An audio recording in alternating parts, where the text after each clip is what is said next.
Pleasure to be here tonight. Thanks for coming out in not so great weather. I can't resist but start with the recognition that today is Armistice Day. 11th hour of the 11th day of the 11th month. It was supposed to be the war that to end all wars. As we know, that was not to be the case. It's fitting that the snippet of the documentary film you just saw about Joe Boutwell and Pugwash ends with the Pete Seeger song, Last Night I Dreamed the Strangest Dream, about wars ending.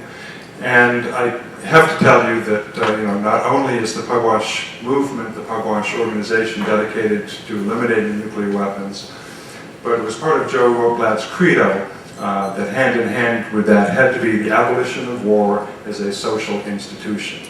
It was not enough just to get rid of the tools of violence, we had to get rid of the violence itself. In whatever guise, whatever form that might take, individual against individual, ethnic group against ethnic group, nation state against nation state. And until we reach that state, our work will only be half done.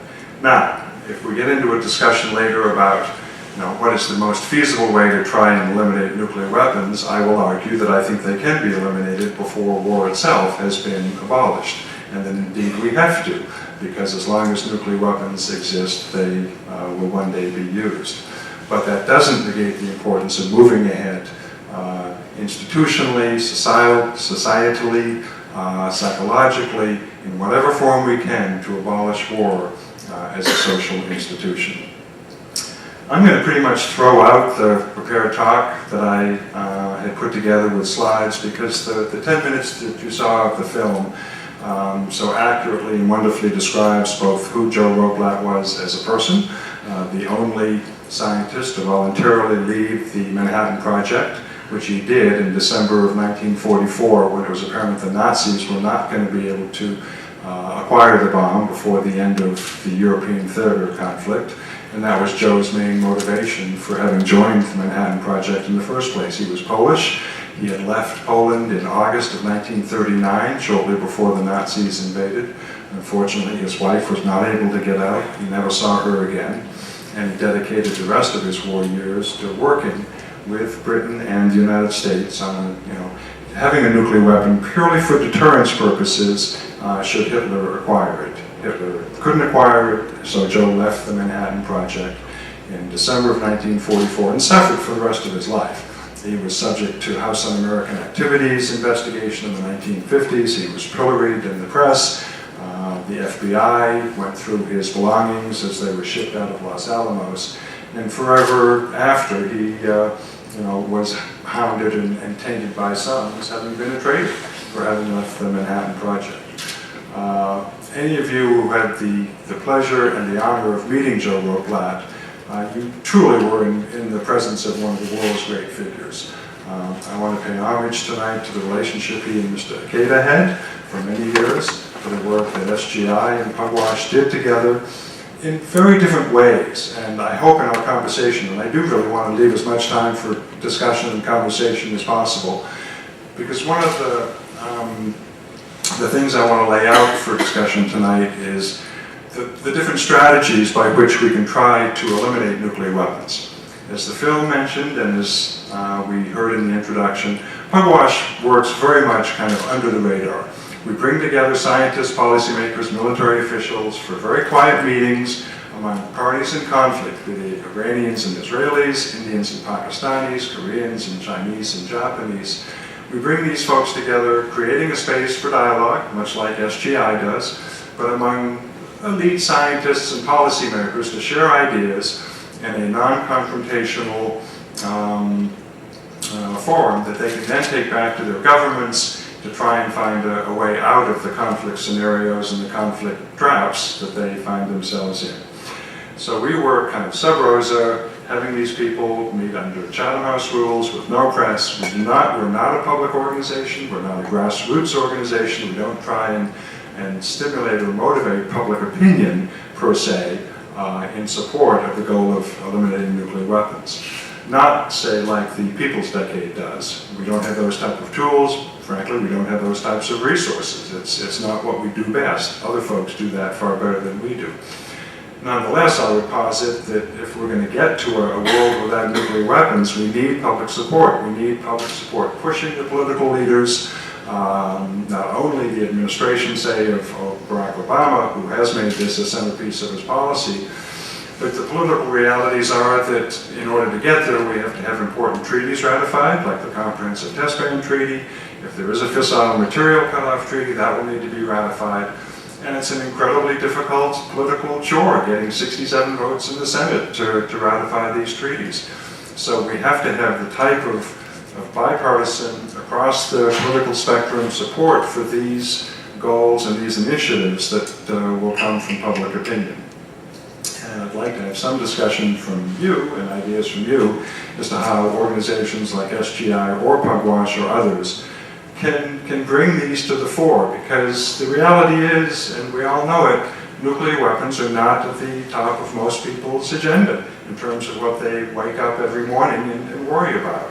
It's jobs, it's the economy, it's healthcare, it's climate change, it's many other things that are much more immediate on the 6 o'clock news in terms of framing, what they worry about and what they're most concerned with. So how do we tap into what should be an incredible anxiety and apprehension about the incredible devastation that nuclear weapons can cause, and put this at the top of people's personal agendas so that they work hard for it and tirelessly for it in support of leaders like Barack Obama. I had a fascinating discussion with the group of young people here before this evening's session, and a couple of points from that I do want to make is that political leadership can make a real difference. As you saw in the film, I think Mikhail Gorbachev played the central role in the 1980s in one, ending the Cold War and dismantling the Iron Curtain that divided Europe, and by extension, making sure that we would not have a World War III involving NATO and the Warsaw Pact.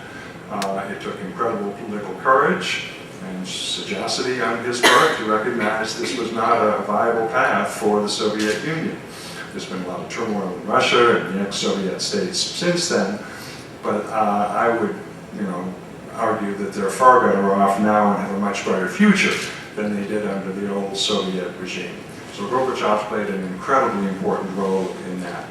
In my own field of Middle East politics, I would say the same for Isaac Rabin, who took a tremendous risk for peace in 1992-93 by reaching out to the PLO and to Yasser Arafat, to a terrorist organization, and saying, I want you to be a legitimate peace partner, and I will work with you to try and make peace in the Middle East.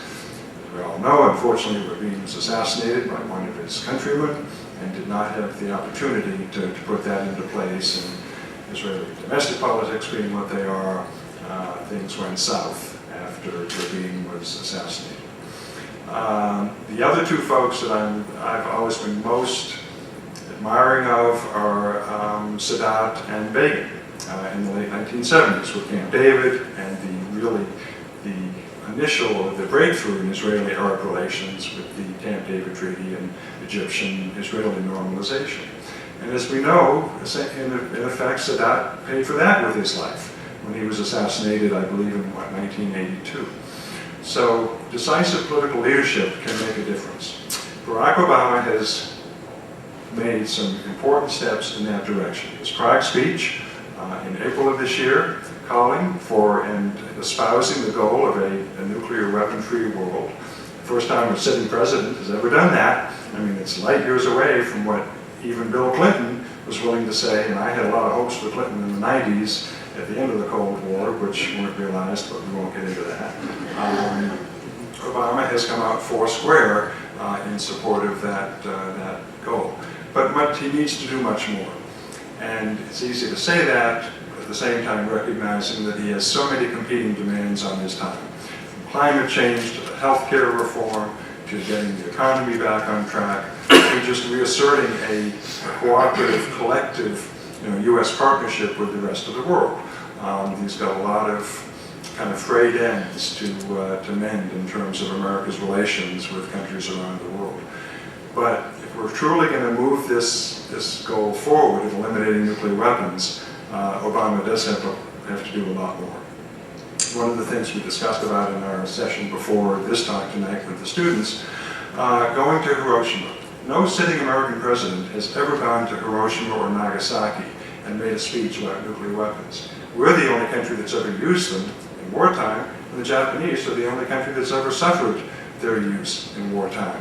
I mean, how symbolic and how appropriate for a president like Barack Obama, who has great international credibility, to go to Hiroshima and Nagasaki and reiterate the goal of a nuclear weapon-free world and say that the United States, as both a country that has some moral responsibility for having used them in war, but also continues to be the preeminent nuclear power in the world, that we're going to take the lead and take both a combination of unilateral steps, but also work with the Russians and the Chinese and the French and the British as the original nuclear weapon states to begin to greatly reduce nuclear weapon stockpiles, to put things in place like the Comprehensive Test Ban Treaty, other non-proliferation measures, and no first use policy, that we will never be the first ones again to use nuclear weapons. It would take that kind of, I think, galvanizing clarion call on the part of a sitting U.S. president to galvanize public opinion both in this country and around the world.